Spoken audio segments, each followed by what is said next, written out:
District Xi'an wore its winter like an accusation.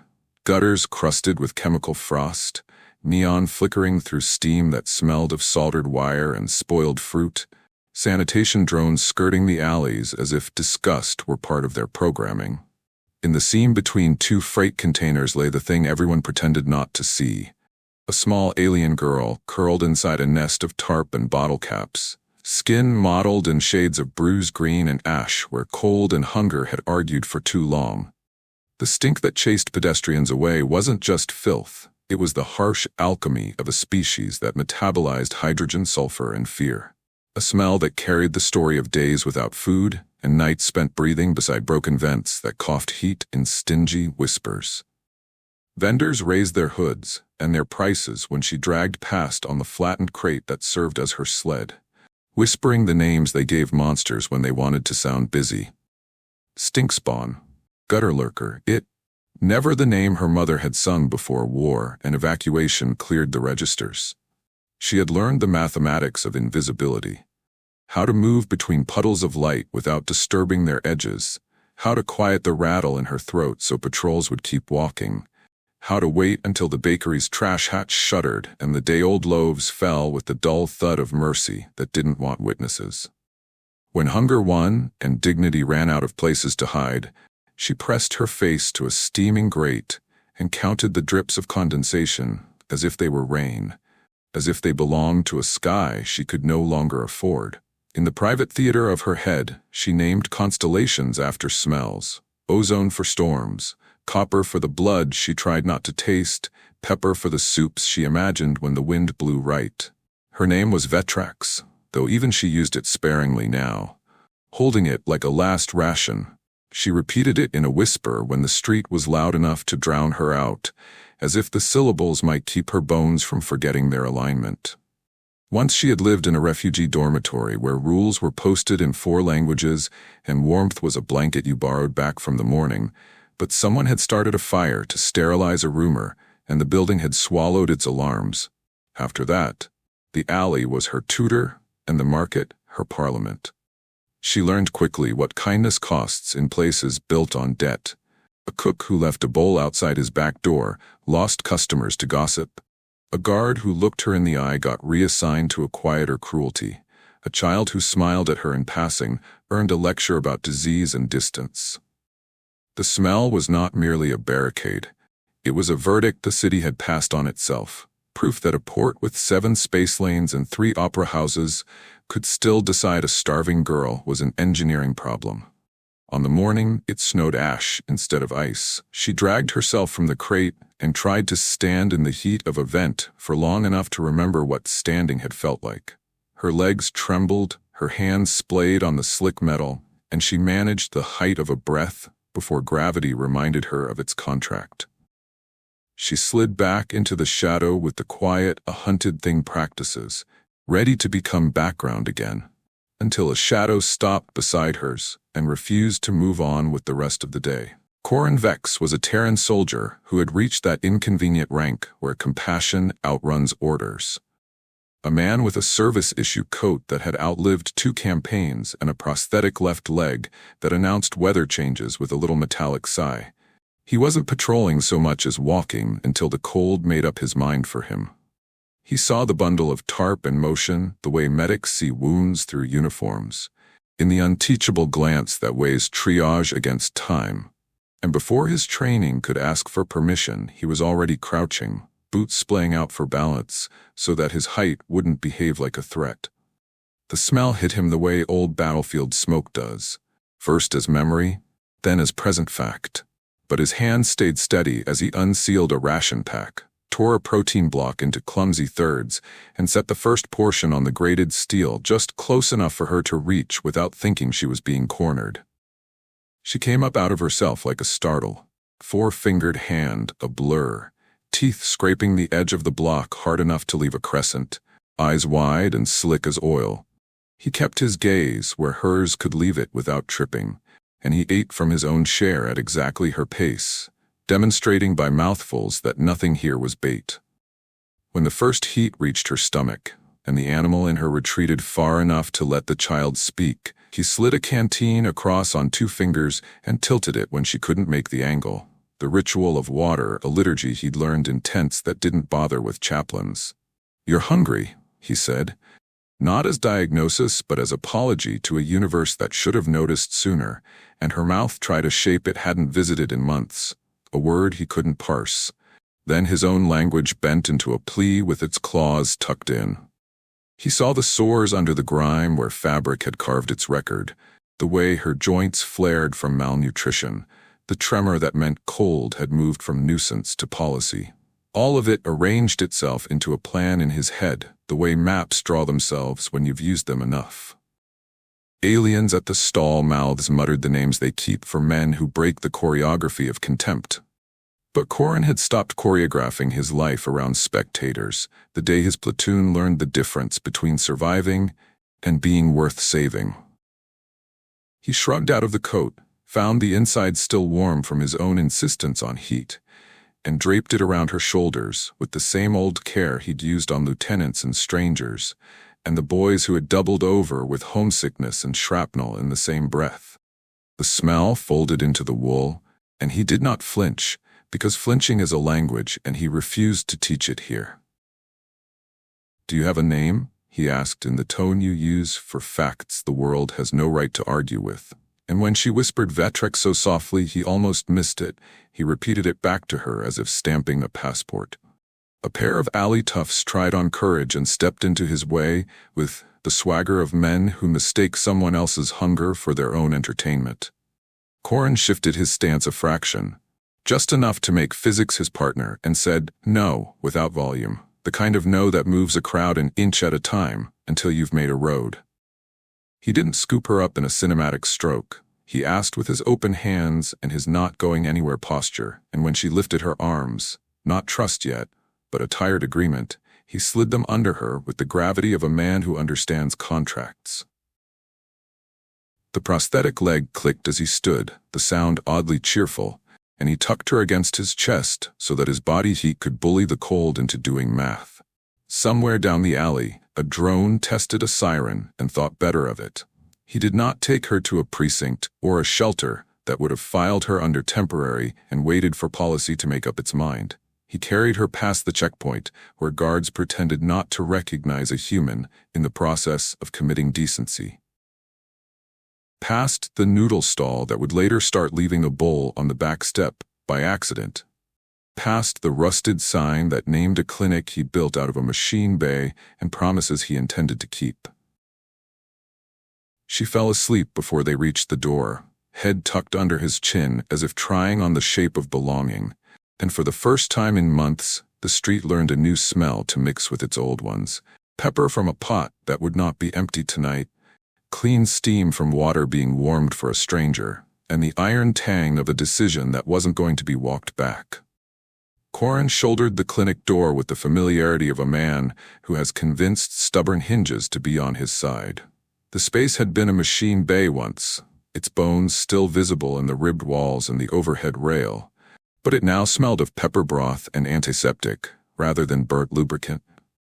He set Vetrax on the med cot that was really a reinforced cargo pallet with a decent mattress and 1,000 small improvements, then folded his coat so her cheek met wool and not cold vinyl. For a heartbeat, she remained rigid, the way street animals do when they suspect kindness is bait, and then exhaustion pulled the tension out of her shoulders as surely as gravity claims a dropped wrench. He dimmed the lights by 2 notches, the level he used for frightened recruits and shell-shocked dockhands, and addressed the air in the same tone he used on broken machines. "All right, room," he murmured. "Act like you've done this before." The room complied. The kettle found a boil it could hold without fuss. The heater under the cot exhaled a little halo of survivable. The ventilation toned down its rattle, as if embarrassed to be noisy in front of a guest. Corin washed his hands until the water didn't blush at the basin, then lined up tools that could do no harm. Saline, gauze, a hand-turned bar of soap that smelled faintly of citrus and something medicinal, a bottle of neutralizer foam rated for industrial spills, and, according to its label, aggressive odors. He woke her as gently as you wake a child whose nightmares are not done with them yet, and won his first permission with the kind of question that offers its answer.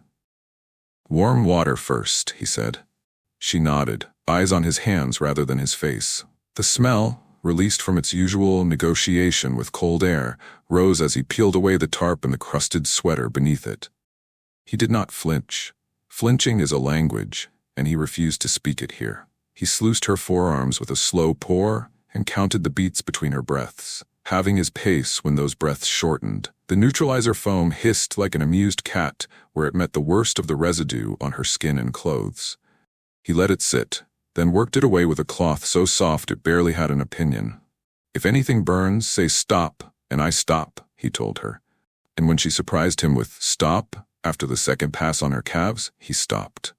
Consent, once given and honored, returned to the room like oxygen. Under the grime, her skin was patterned rather than ruined. Pale traceries along the ribs where her species' blood vessels ran close to the surface. A flicker of bioluminescence at the temples that pulsed when she grew scared. The faintest nacreous sheen along the forearms like the memory of armor. He cleaned pressure sores as if they were insults he could physically remove and lined them with a jelly that cooled without numbing.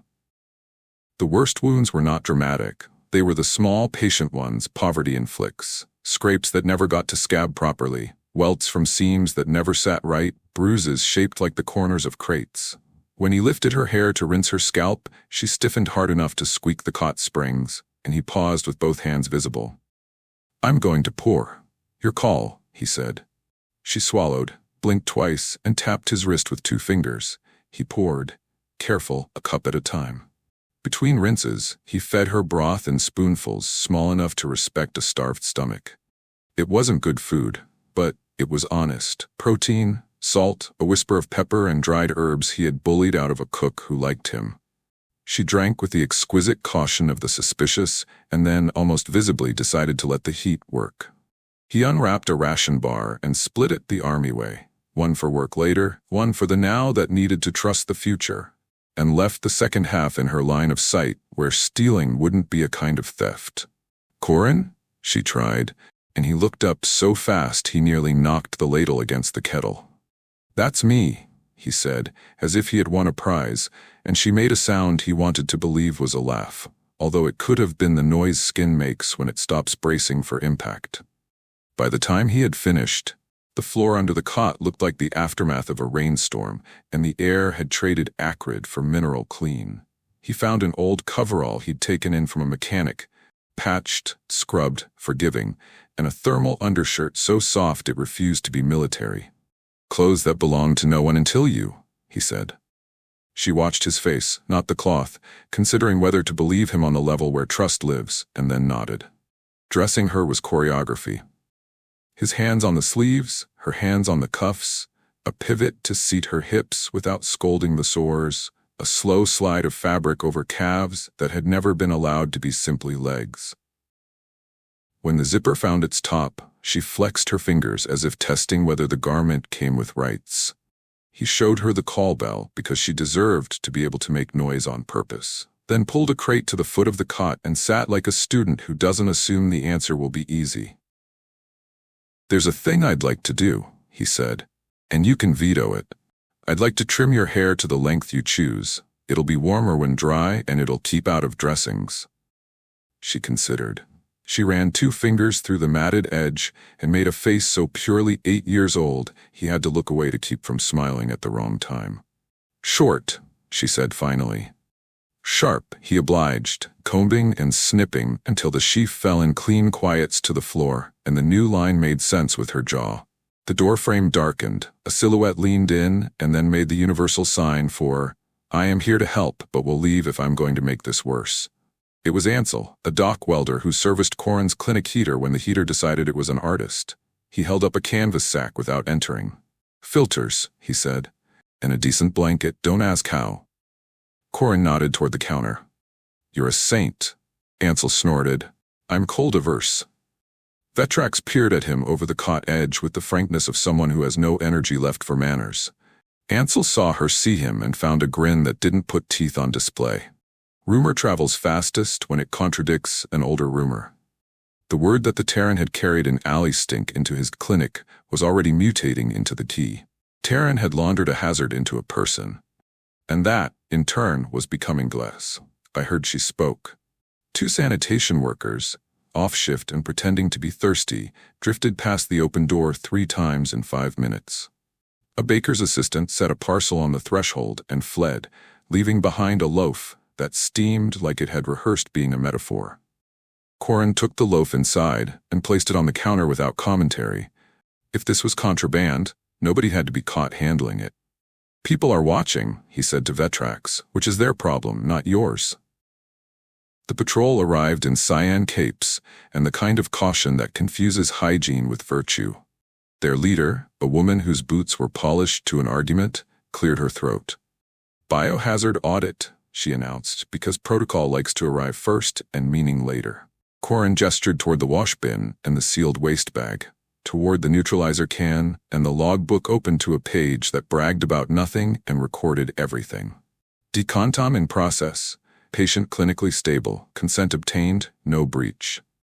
The leader gave him a look that said nobody ever makes this easy, and Vetrax, propped on an elbow, hair now a sharp black cap, regarded the capes with the dim amusement of someone who has learned to outwait humiliation.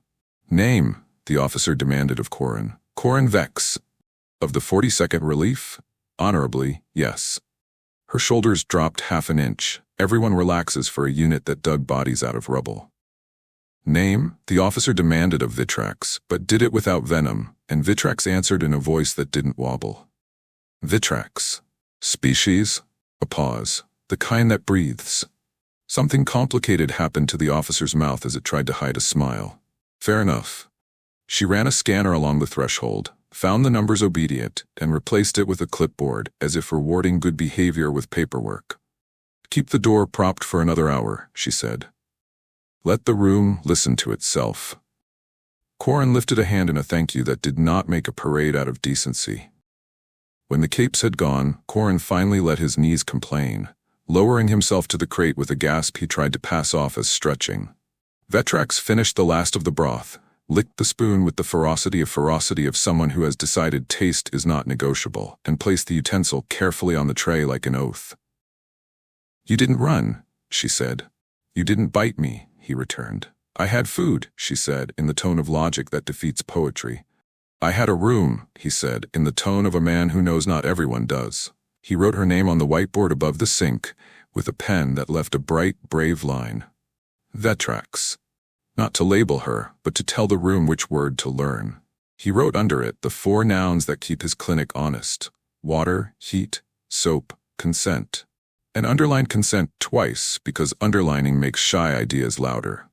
She watched him write the letters, then touched the board with one gentle claw, as if checking that words could be part of her future without cutting it. "We sleep," he announced to the air, "and then we collect the rest of her life from where the alley dropped it." The heater approved with a little sigh. The kettle, finally idle, reflected the 2 of them in its round belly like a joke that hadn't yet learned to be funny and might never need to. She slept. He sat first watch with the useless weapon every medic relies on when adrenaline leaves the list. In his head, he sorted tomorrow into provable steps. Register her at the free ward so supplies would stick. Find boots that wouldn't hurt. Ask Ansel for a seat with wheels that did not humiliate. Convince the baker to keep losing loaves. Outside, District Xi'an rehearsed its usual noises, arguing shutters, laughing drunks, a drone practicing its siren and failing to earn the energy to complete it. And inside, the room kept its small treaty with a larger cruelty. Somewhere toward dawn, when even engines dream and pipes go philosophical, Vetrax rolled toward the wall and tucked her hands under her cheek, the way unhunted children do.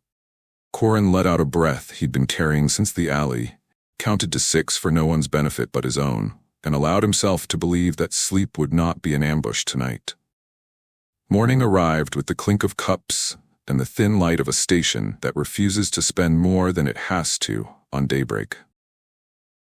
Corin found a shirt that fit Vetrax, as if it had been designed by someone who liked shoulders, coaxed her feet into socks that had opinions about warmth, and rolled a wheeled stool under her with the casual gravity of a man pretending to be a chair.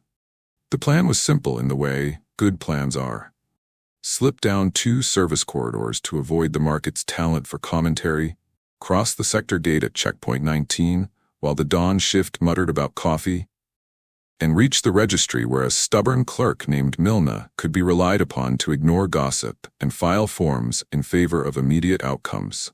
He slung his medpack, tucked the neutralizer into an outer pocket, and draped his coat over Vetrax's knees so the cold would have to ask permission. "We're going to go see a woman who likes rules but likes living people better," he told her. "If anyone shouts, that's background noise." District Jian did its best to encourage doubt. A vendor loudly displayed air fresheners, the size of grenades, as they passed. An unsubtle joke that would have earned him a laugh yesterday, and now attracted only a pointed cough from Ansel's direction. Two sanitation workers, the same pair who had practiced thirst by his door, straightened when they saw Vetrax on the stool, and then, without meeting his eye, set a folded blanket on the crate outside the clinic as if to balance an equation. A child with a gap-toothed grin waved with both hands and forgot to be afraid. Her guardian dragged her back by the sleeve, and then, catching Corin's eye, let go. He kept the pace of a calm man and the eyes of a watchman, scanning corners and reflective windows the way his training had tattooed into him. Vetrax kept one hand in his coat pocket like a small, brittle secret. The sector gate rose out of the concrete with all the charm of a tax notice. Checkpoint 19 had a reputation for meanness and efficiency in equal parts. The new captain liked to quiz passers-by on regulation numbers before allowing them to obey easier rules. This morning the gate wore a fringe of frost and a familiar line of citizens who did not want drama. Corin angled for the service chute that cut past the worst of the bottleneck and presented his ID to a bored private whose eyelids drooped in open rebellion against duty. The private scanned it, blinked harder, and stood up a little straighter. 40-second relief? He asked in a tone that remembered that unit's work under collapsed tabs. Yes, Corin said, in the voice that discourages either gratitude or argument. The private flicked his eyes to Vetrax, swallowed a remark he might have regretted, and leaned on the override with his whole hand until the service gate coughed itself open. They had nearly made it through when the captain noticed that a rule was being obeyed without his participation. "Hold," he barked, and the line did what lines do under barked commands. It held. He strode over with the impatient gait of a man who believes proximity is the same as relevance. "Biohazard protocols state that unregistered aliens exhibiting odor intensities above," he began, and Corin felt Vetrax's fingers go rigid in his pocket. "Sir?" Corin said, polite enough to startle. "We're en route to registration and then to Ward 4's intake. Decontamination performed, neutralizer applied, vitals stable, consent on file." The captain's chin rose a notch, as chins do when they need help staying aloft. "Your documentation is not sufficient. The smell proves non-compliance." Vetrax flinched. Fear has its own chemistry, and hers ran bright. The air around them seemed to thicken by a fraction as her body remembered 1,000 times it had been called problem. Corin shifted to keep himself between her and the captain without making a spectacle of it. "Smell proves history," he said evenly. "Paper proves plan." The captain smirked, a performance for an audience that had gone unfortunately quiet, and reached for the neutralizer on Corin's belt with the casual authority of theft. Corin's hand landed on the can first. He didn't yank it away. He simply held it there, the world's gentlest tug-of-war, while his eyes did the part his voice kept tidy. "Ask," he said, and the word made the people in line straighten as if the air had been ironed. The captain did not ask. He gestured, and two of his squad moved to flank with the thoughtless choreography of men who have practiced this on silhouettes. Corin's leg clicked as he widened his stance. Left foot forward, right back, the old triangle he taught panicked civilians so they wouldn't fall when the ship rolled. "You're escalating a sanitation concern into a custody incident," he said, low enough for the captain and high enough for the nearest 3 citizens. "Stand down." The captain opened his mouth to retort and found himself interrupted by a small bright thing, Vetrax's voice, thin but precise. "Stop touching him," she said. The sentence hung in the cold like a wire.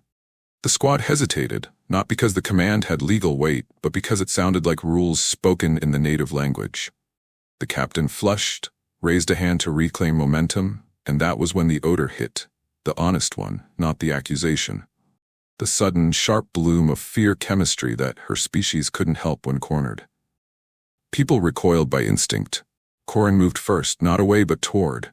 One hand, neutralizer, a practiced sweep in an arc that painted the air with a fine, citrus-bitter mist that bound scent molecules like handcuffs. The stench folded in on itself with a squeak. Someone in line laughed in relief and choked on it, ashamed of their own body's joke.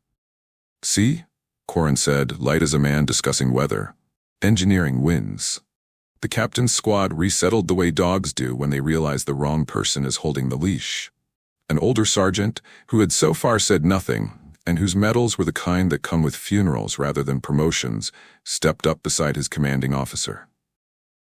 "Sir," he said in a voice that left no room for theater, "we're spending morale on the wrong target." He tipped his chin toward Vetrax's cleaned hair, the careful wrap on her wrists, the way Corin's coat turned her knees into a suggestion of ordinary. "They're going to Ward 4. Let them go be someone else's good idea." The captain tried to salvage dignity and found only procedure. "Very well. Escort to registration in back." "We don't need an escort," Corin said, still courteous, still a problem. "You need one," the sergeant murmured, and the captain, to his credit, heard the wisdom in being wrong in private. They crossed under the gate to a chorus of studied indifference that tasted like victory. Vetrax's grip on his pocket loosened. He felt the small, decisive pat she gave his knuckles in thanks, the kind of gesture you give a door after it opens on request. "I can say stop now," she whispered, almost proud. "You can," he said. "I like how you used it." She glanced back at the checkpoint with a scientist's curiosity, watching the captain try to become a better story in front of his own people, and then turned her attention forward like a professional. Milna at registration did not waste anyone's oxygen. She looked over the stool at Vetrax, over Corin's shoulder at the sergeant pretending to be a shadow, and then at the clock. "Name," she said. "Vetrax," said Vetrax. "Guardian?" "Corin Vex." "Temporary or permanent?" Corin opened his mouth and discovered he did not like the word temporary. "Permanent until replaced by her choice," he said, and a sound ran through the room like a coin dropped into a jar, approval disguised as bureaucracy. Milna's pen scratched the older forms because the new ones were designed by people who had never seen a clinic. "Ward 4 has blankets and a nurse who can make soup taste like history," she announced. "Go before checkpoint 19 decides to practice again." They went. The sergeant peeled away at the corner with a grunt that meant good luck without committing to sentimentality. The captain pretended to study a notice about fire inspections with great concentration. At the elevator, Corin finally let his breath out the way you do after a long swim. Vetrax looked at him from under her sharp new fringe with an expression he could not yet translate. "I didn't break," she said, as if surprised at her own report.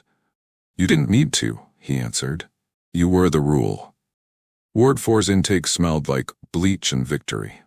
A nurse, with the posture of a retired dancer and the voice of a ferry captain, ushered them into a cubicle and declared that the stool was an affront to seating and would be replaced by a chair that did not bully its occupants. Vetrax accepted this tribunal with regal grace and let herself be measured without ceding any ground. Corin signed where Milna had left sticky flags. He read the parts that mattered aloud so the room would remember, then underlined nothing because the paperwork already felt heavier than ink.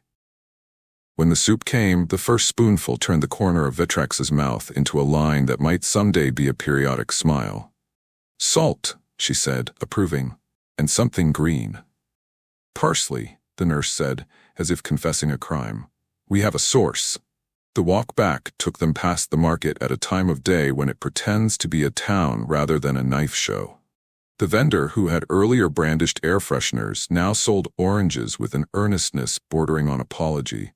Ansel leaned in a doorway with the comfortable rightness of a bolt finally seated. A pair of teenagers, failing at pretending not to watch, did the math on Corin's stride and Vetrax's stool, and decided that heroism looked a lot like work. "You're taller today," Corin said halfway to the clinic. "The hair," she replied, touching the short edge with 2 fingers, "and the word." "Which one?" he asked.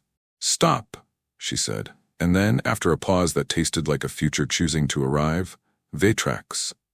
At the door, he propped the hinge again so the room could remember its job without being asked. He hung his coat on the peg, not because he wanted to dry it, but because it looked like it had found its place. Vetrax rolled herself to the cot, and without prompting, climbed up with the competent awkwardness of someone who has decided to own stairs before she has them. He set the kettle and reached for the logbook. She reached for the pen. "My name?" she said, and he gave it over. She wrote slowly, letters a little wobbly, ink a little too enthusiastic, but when she finished, the room felt different by several important degrees. Vetrax, again, this time in her hand. "Welcome home," he said, and meant the word not as a place, but as a protocol. The heater, very pleased with itself, agreed. By afternoon, the clinic had learned their rhythms. Kettle on a low murmur, heater steady. Vetrax practicing short transfers without scraping the tender places. And then the station's air changed its mind. It was small at first, a sourness that didn't belong to cleaning fluid or boiled cabbage. A thread of chemical panic braided so thin even the wall sensors missed it. Vetrax didn't. She lifted her head, nostrils flaring in a way that had nothing to do with shame now, and said in the soft voice she used when words needed to carry through fear, "Something's cracking." Corin had heard that tone from sappers and medics on bad days. He was at the door before he knew what to grab, snatching the neutralizer, his med pack, and the wrench that solved more arguments than policy. The corridor confirmed it, eyes watering, taste metallic, the faint hiss that means a valve is trying to confess. And District Xi'an's usual noise narrowed into the kind of listening crowds do when they expect the wrong authority to arrive. "Point me," he said, and Vetrax, already rolling the stool with her toes, pointed left toward the service stairs and tapped a rhythm on his sleeve that matched the heartbeat of the pumps 3 levels down. At checkpoint 19, the captain had assembled his confidence into a formation. He planted it at the top of the stairwell like a plug in the only useful drain.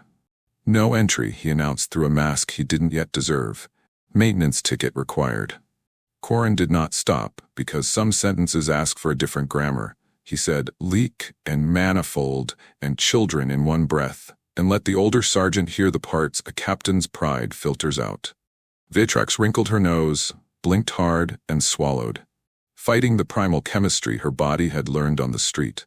He pressed the neutralizer into her palm without words, and took the wrench in both hands as if it were a steering wheel. Ansel arrived behind them with a coil of emergency tape and the expression of a man who has decided to marry his better impulse. The sergeant took half of it and didn't ask where it had come from. "You with me," Corin told the sergeant. "You, hold this door. Nobody opens it unless you see my stupid coat." And Vetrax, now breathing through a cloth he doused in citrus bitter mist, said, "Lower, fast, before it blooms." They hit level -2 at a trot, boots slapping a tempo that pumps would respect, and the smell snapped from suggestion to fact. A hairline fracture on a feed to the refinery loop had found a tired gasket and an opportunity. The hiss had become a whispering scream, and frost was forming where no cold belonged. Corin didn't waste the first seconds on outrage. He went to the wheel and leaned into it like an oath, shoulders set, prosthetic leg clicking in small encouragements. Breath on 4s and 6s, as if he were talking his own body into being a tool. Vetrax crouched, palms on the deck, triangulating by scent and sound, in a way the station had been too proud to admit it needed. She jabbed at a valve lower down, coughing, and he dropped to it, turned, cursed, turned again until the pitch of the leak changed from going to be a story to still a problem. Ansel slid past on his knees and slapped tape over a seam to slow the insult, while the sergeant laid out cones nobody would see and roared down the stairwell for extra gaskets and a man with a spanner big enough to qualify as a philosophy. "Left 2 teeth. No, 1. Vetrax rasped when Corin's instinct reached for overcorrection, and he obeyed because she was right and because trust is faster than pride. The captain appeared, mask fogging in a way that told Corin he had run. And to his credit, he didn't start with orders. He started with his hands on the next wheel and his weight where it could help. They starved the loop in sequence, throttle, bleed, throttle, and Vetrax, shaking with the effort of overriding her species' flight reflex, hummed the tempo that made the station behave. The hiss fell to a sulk. The frost retreated from the edges. The pressure gauge did that shy downward slide good engineers pretend not to love in public. There was a sound at the top of the stair, fear, laughter's clumsy twin, and then the older sergeant's voice, dry as a ration cracker. If you want a hero, go home and invent one. If you want to stay alive, get me a gasket and stop blocking the hallway. Corin held the last wheel until the muscle burn in his forearms argued for mercy, then eased it a quarter turn the way you pet a dog that has reasons to bite. The leak answered by remembering what obedience feels like. After, the quiet had edges. The refinery loop purred like a machine permitted to do its job. The neutralizer had turned the worst of the sourness into citrus ghosts. The people in the corridor shouted less from panic and more from wanting to tell someone what had just almost happened to them. Vetrax sagged against the wall, eyes streaming from the residue of old terror as much as from fumes. Corin crouched to her height and let her see his face in a frame that meant we are not done. We are safe enough to stop rushing. The captain, who had decided to try humility on in front of witnesses for maybe the first time this year, took off his mask and hooked it to his belt in a gesture of surrender. "Report," he said, but it came out like please. Corin gave it to him straight, fatigued crack, gasket, the refinery loop's habit of thinking it was special. And the sergeant wrote it on a palm slate because some facts deserved to be repeated verbatim. "She smelled it," Corin finished, and 3 heads turned to the girl in the patchwork shirt as if the station had just acquired a new instrument. "Markets do not apologize. They change prices." Word went first. A child had warned the pumpmen. The Terran had turned the stubborn wheel. The stink girl had saved the day. And by the time Corin wheeled Vetrax back up the service corridor, the oranges at the loud vendor's stall had grown cheaper by a small, frightened miracle. Milna at registration leaned out of her window, expression unchanged, and handed Corin a blue card he had not requested. "Provisional Environmental Sentinel Authorization," she said. "Don't argue. It's uglier when I laminate it, and you'll need it because people trust pieces of plastic more than their own eyes." Vetrax took the card between forefinger and thumb, like a specimen slide, and blinked at her name printed in letters that would not wash off. The captain signed a maintenance order with ink that smudged and looked at Vetrax without speaking. It was both substandard and better than yesterday. The sergeant brought over 2 steaming cups and walked away before thanks could corner him. Back at the clinic, Corin set the kettle, then sat on the floor with his back to the cot because chairs were for men who had not argued with metal today. Vetrax climbed down without asking and mirrored him, shoulder to shoulder, the pair of them watching the room settle into its evening shape. "I don't want to be the smell," she said, a statement so clean he wanted to bow. "You aren't," he answered, "because lies have to be dismantled using the same nouns they were built with. You're the warning we didn't know we needed, and you're the person using it." She turned the blue card over, ran a claw along its edge to test it for truth, and then tucked it into the pocket of the coat he still insisted on leaving draped at the foot of the bed. The heater, uncharacteristically virtuous, kept its voice down so the room could hear the more important thing. 2 breaths, staggered from different chests, learning to keep time. The next morning, the market put out a table it had not owned yesterday, a folding shame altar covered in mugs for anyone who had worked at the manifold. Someone set a vase on it, with 2 crooked plastic lilies that would outlast every apology on the block. The checkpoint posted a notice in 3 languages that said Environmental Sentinel and, in smaller type, Listen when she speaks. It was clumsy and came stapled to the wrong wall, but the words stayed when the wind tested them. Corin took Vetrax down the spine of the district at the hour when men with clipboards pretend to control outcomes and found, in the small useful ways, something better than pardon. The air freshener vendor asked without pressure if the citrus bitter could be ordered in bulk for the clinic.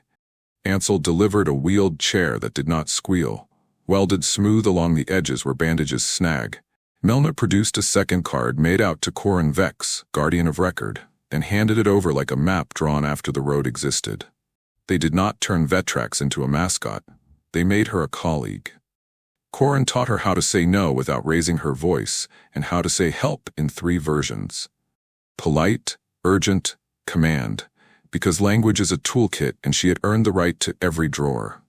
She taught him how to read the station's moods by nose and by sound, where grease gets angry, which vent sings lies, what bread smells like when the oven wants out of its job.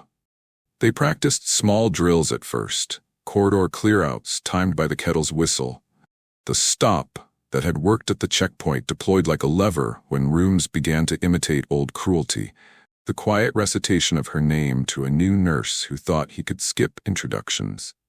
When the captain tried to return to form with a midweek inspection, he paused under the clinic's threshold to touch the blanket rule they had pinned there.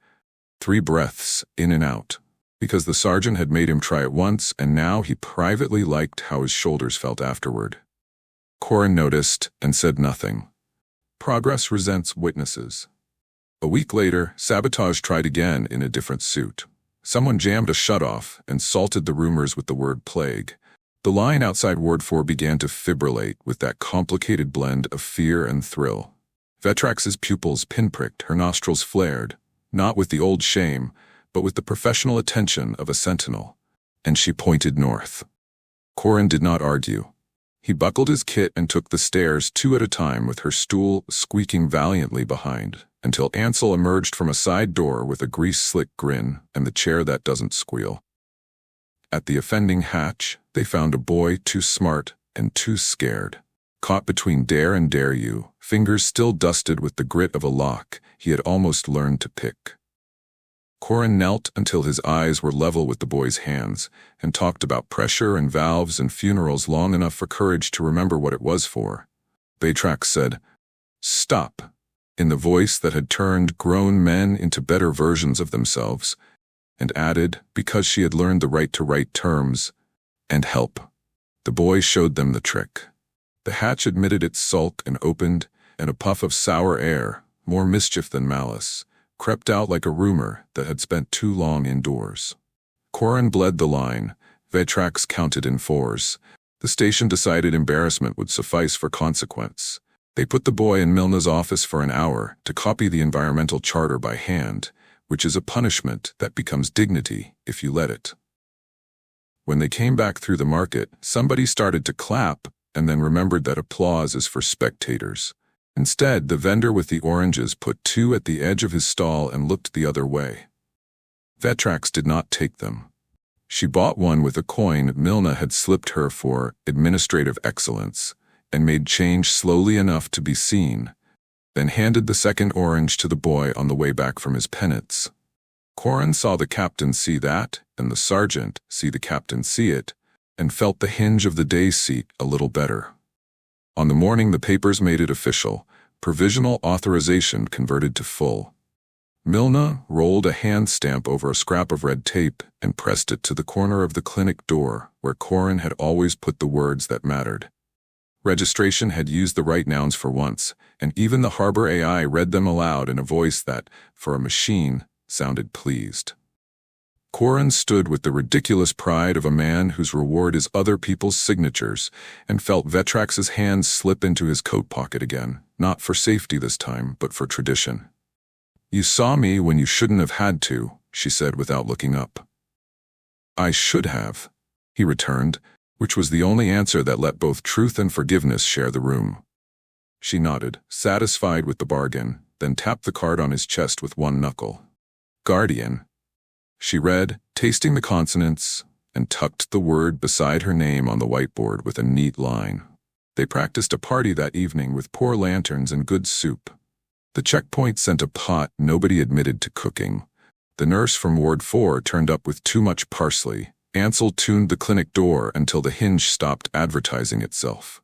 Someone put music on a salvaged speaker that only cut out during sentimental choruses, which suited Corin fine. Children threaded through legs and chair wheels and prosthetics, daring each other to ask questions until Vetrax answered one with a demonstration of how to fold gauze tight enough to teach a scrape manners. Half the room began cutting strips from old cloth to practice. Late, when the kettle had earned a rest and the heater had decided to behave on its own, the market softened into a hush that wasn't fear for once. Vetrax set her chin on the edge of the counter and watched the doorway like a shoreline. Corin leaned beside her. Shoulder to shoulder, 2 sentries taking a break from guarding a piece of weather the city had decided to keep. Long after the crowd had remembered other obligations, the captain came by alone in a coat that did not know how to apologize, and managed it anyway. He stood under the blanket rule and breathed, 3 in, 3 out, then touched the fabric with 2 fingers, as if acknowledging that softness had finally out-argued spectacle. "Thank you," he said to the room, which is how men say it when individuals are too specific for pride, and left before anyone could make it more complicated. Corin watched him go, and felt something unclench that he had not named since he left the field. Vitrax wiped the corner of the counter with pointless precision, and allowed herself to grin full on. "Still here," he said, their 2-word constitution, and she nodded, eyes bright without shine. "Still going," she answered, and outside, District Cheyenne, the same old steel, the same old debts, smelled briefly, undeniably, like rain.